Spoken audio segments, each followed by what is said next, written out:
Bonjour, bienvenue ou bon retour sur la chaîne de Barista et Associés. Aujourd'hui, nous allons parler, comme d'habitude, de café. J'aimerais parler plus particulièrement du métier de torréfacteur aujourd'hui. On sort un peu du cadre du barista, mais c'est parce que j'envisage ensuite de faire un petit sujet sur la relation torréfacteur-barista. Et je vais essayer de vous expliquer ce qu'est le métier de torréfacteur, en quoi la torréfaction consiste et est-ce que tout le monde est fait pour le métier de torréfacteur. Alors d'abord, la torréfaction c'est quoi et ça sert à quoi? La torréfaction, ça sert à transformer un grain vert qui n'est pas soluble, qui n'a pas d'arôme à proprement parler. Tous les grains verts sentent le pois chiche, le petit pois. Après, il y a des petites variations dans ces arômes de pois chiche et de petits pois, mais enfin, ça reste quand même très légumineux et vert. Donc c'est transformer le grain vert, qui n'est pas soluble ou quasiment pas, et qui a peu d'arômes, en un grain marron, donc cuit, qui est soluble et qui a des arômes plus complexes à extraire et à traduire en tasse. Donc rendre soluble et révéler les arômes. Première chose.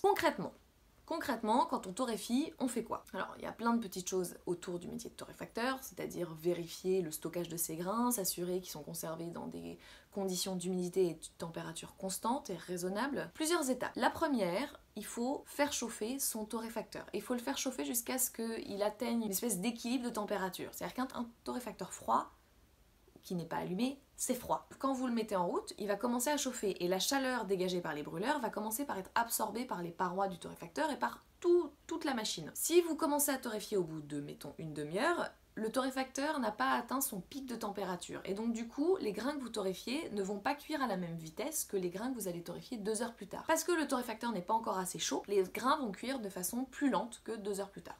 Donc première chose, s'assurer que son torréfacteur est chaud au maximum, de façon à ce que derrière vous ayez un maximum de constance, que chaque batch cuise à la même vitesse. Ensuite, vous allez mettre vos grains verts dans le torréfacteur. Au moment où vous mettez les grains verts dans le torréfacteur, donc en général, vous ne mettez pas le poids qui est indiqué sur le tambour, c'est-à-dire que si c'est un tambour de 12 kg, vous n'allez pas mettre 12 kg, vous allez plutôt en mettre 10, si c'est un tambour de 5 kg, vous allez plutôt en mettre 4, etc. etc. Enfin, même si vous ne mettez pas la charge totale, il n'empêche qu'une grosse partie du tambour va se retrouver remplie par des grains qui sont à 15 degrés, quand le torréfacteur, lui, est plutôt autour de 200 degrés. Parfois 150, 170, 220, voilà, mais autour de 200 degrés. Donc qu'est-ce qui se passe quand on met les grains verts dans le torréfacteur?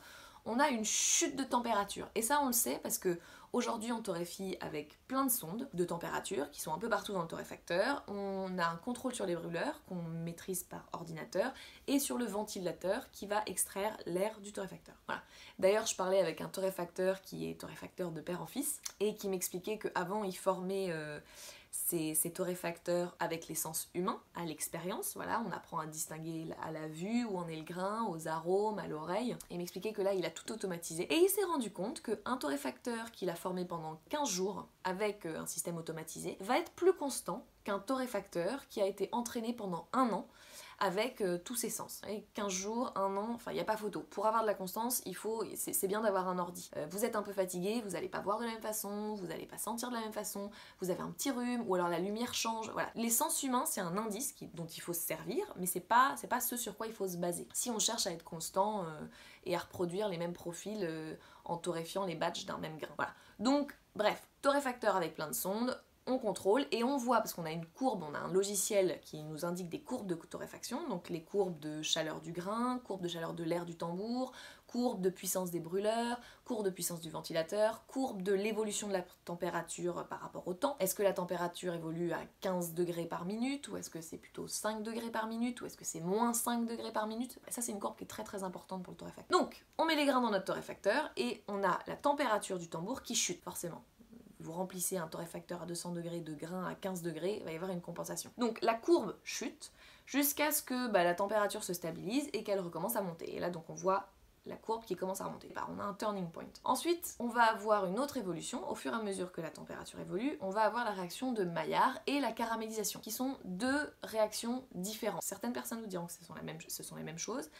La majorité des gens à un certain très haut niveau et chimistes à qui j'en ai parlé me disent c'est pas pareil. Donc les deux sont souvent liés, c'est-à-dire que quand on a une caramélisation, on a une coloration, mais sont deux phénomènes différents. On parle de deux choses différentes. Au fait, juste petit interlude, si je vous parle de tout ça, c'est parce que j'ai torréfié 6 mois sur un tout petit torréfacteur de 5, je crois que c'était 3 kilos. Je ne torréfiais qu'une fois par semaine, mais je faisais 20 batchs par jour. Donc j'ai posé un maximum de questions, un maximum de gens à l'époque, ce qui m'a permis de réaliser que le monde de la torréfaction a encore beaucoup à apprendre, parce qu'il y a plein de questions qui sont sans réponse. Ce qui m'a aussi permis de me rendre compte que le métier de torréfacteur peut être très frustrant. Mais on y reviendra après. Donc la température chute, ensuite elle remonte. Il y a un moment assez précis où le grain de vert passe à jaune puis à marron, donc la réaction de Maillard. Ensuite on évolue encore, là on atteint un nouveau pic de température, l'eau qui est contenue dans le grain se transforme en vapeur, pousse sur les parois du grain, fait exploser le grain. Je dis exploser, mais c'est plus comme un popcorn, vous voyez, ça fait pas, petits effets spéciaux sympathiques. Du coup, les parois du grain vont se fragiliser, vont laisser passer l'eau, et on a ce qu'on appelle un crack. On entend un crack, comme donc les popcorns. Est-ce que le grain explose? Non, il va se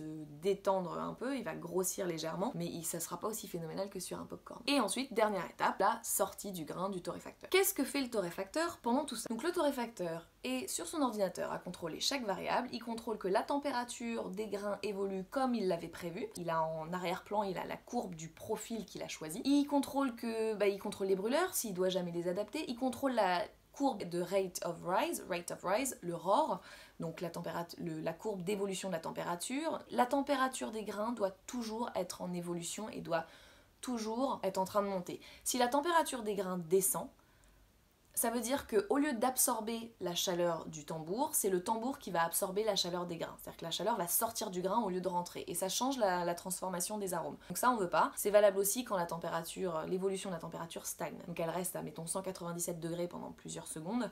On va aussi cuire les arômes et les assécher. Alors je sais pas comment on dit en français, on va les bake, enfin bref, on transforme ça en arômes de pain. Vous allez me dire, ouais, mais c'est sympa les arômes de pain. Et puis je vais vous répondre, ouais, c'est sympa les arômes de pain, mais c'est pas des arômes de pain qu'on veut là, c'est les arômes qui sont dans le café. On veut pas créer des arômes par la torréfaction, on veut révéler les arômes qui sont dans le café. Donc si on sait que avoir une évolution de température négative ou à zéro sur le grain, ça crée des arômes qui ne sont pas intrinsèques au grain, mais qui sont juste les effets de la cuisson. On va juste pas le faire. Quand on a du café de spécialité avec des cafés exceptionnels, qui sont complexes aromatiquement, on essaye de mettre en valeur leurs arômes et de pas les masquer par des arômes qui sont créés pendant la torréfaction. Sinon, tous les grains ont le même goût, parce qu'on peut prendre un grain d'Éthiopie, un grain de Colombie, on a un petit problème de cuisson et hop, ils ont tous le même goût. Donc c'est valable pour une évolution de température qui est soit négative, soit à zéro, c'est valable pour le sous-développement. Sous-développement, c'est-à-dire qu'on n'a pas assez cuit le grain, alors soit c'est parce qu'on a appliqué une chaleur trop forte qui a surcuit l'extérieur du grain, mais la chaleur n'a pas eu le temps. Pendant que l'extérieur du grain cuisait, la chaleur n'a pas eu le temps d'aller jusqu'au centre, du coup on arrête la torréfaction plus rapidement. Et du coup, l'extérieur est trop cuit, l'intérieur est pas assez cuit, c'est quand même ballot. On a du coup des arômes de surtorréfaction, donc des arômes soit de cendre, soit de toast cramé, soit de pneus, enfin on a plein de choses très très chouettes. Et en plus de ça, on va avoir des arômes de café sous-développés, donc pas assez cuits, donc des arômes de lentilles, des arômes d'endives, on a des arômes d'endives aussi, des arômes de poivron, des arômes... Ce qui est en soi, ce que vous pouvez me dire, mais moi j'aime bien l'idée de manger de la salade quand je bois mon café. Ouais, c'est super, mais en attendant, c'est pas les arômes du grain, ce sont des arômes de torréfaction, et ce sont des arômes que... Enfin, si on utilise la même torréfaction sur tous les grains, on aura les mêmes arômes. On n'est plus dans la spécificité de chaque grain quand on fait ça. Donc faut être assez vigilant. Voilà, donc 3 défauts, sur-torréfaction, sous-torréfaction, enfin on cuit pas assez ou on cuit trop. Et le baking, où on a une évolution de température des grains qui est plate, voire qui est négative. Voilà, donc le torréfacteur, il suit ses courbes, il suit l'évolution du ROR. Quand il voit que le ROR baisse un peu en intensité alors que lui, il voudrait que la température évolue de manière exponentielle, hop, il remet un petit coup de brûleur ou un petit coup de ventilateur, voilà, il se débrouille, il fait sa tambouille. Donc il reste très concentré parce que s'il y a une seconde de décalage, s'il loupe 2-3 degrés de brûleur à un moment ou un autre, normalement c'est automatisé, mais vu que chaque grain est différent, il faut toujours contrôler. Donc il peut y avoir un petit décalage. S'il le récupère pas au bon moment, ça va avoir une influence sur toute la torréf et sur tous les grains derrière et on n'aura pas les mêmes arômes. Donc le torréfacteur est très concentré tout le long de la torréfaction, qui dure en général 10 à 15 minutes, un peu moins sur des torréfacteurs plus petits, parce que vu qu'il y a moins de grains, ça chauffe plus vite, mais autour de 10 minutes sur une torréfaction de café de spécialité. Il reste très concentré, il est très vigilant sur le moment où il va sortir les grains, une seconde de plus, une seconde de moins, et on n'aura pas le même goût. sur le café. Voilà, donc c'est un travail qui est très très précis et qui demande énormément de concentration, le tout en général en étant debout parce que on a mis les grains dans le torréfacteur, on va les sentir, on va les regarder. Bon, alors est-ce que le métier de torréfacteur est fait pour tout le monde? Non, clairement, hein, comme tous les métiers. Mais surtout, est-ce que chaque barista, est-ce que l'évolution logique c'est de devenir torréfacteur? Je ne crois pas. Je pense que beaucoup de baristas seraient malheureux en tant que torréfacteur. Un torréfacteur, comme je vous le disais, il est très concentré sur son ordinateur. Il parle à personne, il n'a pas le temps en fait. Il faut qu'il soit très vigilant sur ce qui se passe dans son torréfacteur. Surtout dans les petites torréfactions de spécialité où on n'a pas encore beaucoup de moyens, donc on n'a pas bien automatisé tout ça, voilà, on fait les choses comme on peut. Donc on a moins d'échanges. Quand on est un barista, on a beaucoup de clients, on a beaucoup d'échanges et en général, on aime ça un minimum. Tout à coup, on se retrouve dans un environnement où on parle à personne. Un autre élément, c'est que la diversification des tâches est pas très grande en tant que torréfacteur. Certes, on va emballer son café, on va coller des étiquettes, on va nettoyer le torréfacteur, on va nettoyer la torréfaction, on va cuper, mais ça reste assez limité. Alors qu'en tant que barista, vous allez faire du café, vous allez avoir plusieurs cafés à goûter, etc. Et puis, vous allez faire du service client, vous allez faire de la vente, vous allez faire courir toute la journée pour apporter des assiettes. Enfin, en termes d'action, je trouve qu'on a une plus grande variété. Peut-être que c'est mon point de vue parce que je préfère être barista plutôt que torréfacteur, mais il y a un peu moins de variété. Un autre aspect, c'est qu'un torréfacteur, quand il torréfie, une des raisons pour lesquelles il doit être très très concentré, c'est que si jamais il se plante, c'est pas 10 grammes de café qu'il va acheter. C'est 3 kilos, 10 kilos, 20, 30, 40. Il y a beaucoup plus de pression. C'est assez stressant, puis on a moins de marge de manœuvre, c'est-à-dire qu'on peut moins essayer des choses, parce qu'à chaque fois qu'on essaye quelque chose, on gage du café. Alors oui, on peut essayer sur des échantillonneurs, donc des tout petits torréfacteurs de 200, 300, 500 grammes, sauf que ça va nous donner une idée du profil qu'on cherche, mais l'énergie, l'évolution de l'énergie au sein d'un petit torréfacteur va pas du tout être la même que d'être dans un gros torréfacteur de 10 kg. Du coup, il faut réapprendre à manipuler toute cette énergie, température, absorption de la chaleur par les parois du torréfacteur, la façon dont les brûleurs fonctionnent, etc. C'est très complexe, et les expériences sont difficiles, ou en tout cas elles sont très chères parce qu'on utilise beaucoup de café. Et ce qu'on ajoute aussi au métier de torréfacteur, le cupping, parce qu'il faut cupper tous ces batchs pour vérifier qu'on a de l'homogénéité, qu'on a ce qu'on voulait, pour vérifier qu'il n'y a pas de défaut de torréfaction. Certains torréfacteurs vont en plus choisir leur café vert. Moi j'ai eu la chance de pouvoir sélectionner les cafés avec lesquels je torréfiais. Donc ça veut dire que j'appelais les compagnies d'importation de café, je leur demandais de m'envoyer des échantillons. Du coup, certains torréfacteurs vont pouvoir en plus sélectionner le café vert. Souvent, dans des torréfactions un peu plus grosses, il y a des personnes qui sélectionnent le café et le torréfacteur qui les torréfie. C'est deux rôles différents, ça peut être combiné. Ah oui, alors une autre chose, en tant que torréfacteur, il faut savoir que vous allez être tout seul en fait. C'est-à-dire que quand vous posez une question